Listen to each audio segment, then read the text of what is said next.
திருச்சிற்றம்பலம். திருநாவுக்கரசு அமருடைய தேவாரம் 4ஆம் திருமுறை. பண் திருநேரிசை. தலம் கடவூர் வீரட்டம். பதிகம் 31. பாடல் 10. முந்து இரு உயிருவரோடும் மூவரும் ஆயினாரும் இந்திரனோடும் தேவர் இரு அடிகள் இன்பம் செய்ய. முந்து இரு உருவரோடும் மூவரும் ஆயினாரும் இந்திரனோடும் தேவர் இரு அடிகள் இன்பம் செய்ய. இரு அடிகள் இன்பம் செய்ய. இருடிகள் இன்பம் செய்ய. வந்து 20 தோளால் எடுத்தவன் வழியை வாட்டி. வந்து 20 தோள்கால் எடுத்தவன் வழியை வாட்டி. கந்திருவங்கள் காட்டினா கேட்டார் கடவூர் வீரட்ட நீரே. கந்திருவங்கள் கேட்டார் கடவூர் வீரட்ட நீரே. திருவங்கள் கேட்டார் கடவூர் வீரட்ட நீரே.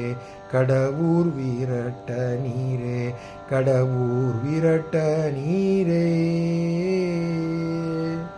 சிற்றம்பலம். இந்த பதிகத்துடைய கடைசி பாடலாகிய 10ஆம் பாடலை விளக்கத்தை பார்த்து விடலாம்.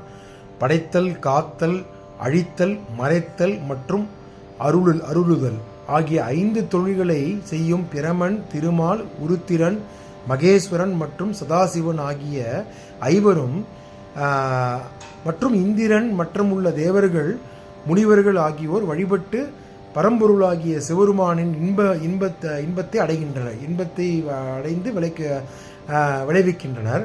அத்தகைய சிறப்பு மிக்க வாய்ந்த சிவருமான் கைலை மலையில் இருக்கின்றார். அந்த கைலை மலையை பிறப்பதற்காக துணிந்து அரக்கனாகிய ராவணன் 20 தோள்களோடு வலிமையாக வருகின்றார். அந்த வலிமையாக இருக்கும் தோளை அழித்தவர் எம்பெருமான்.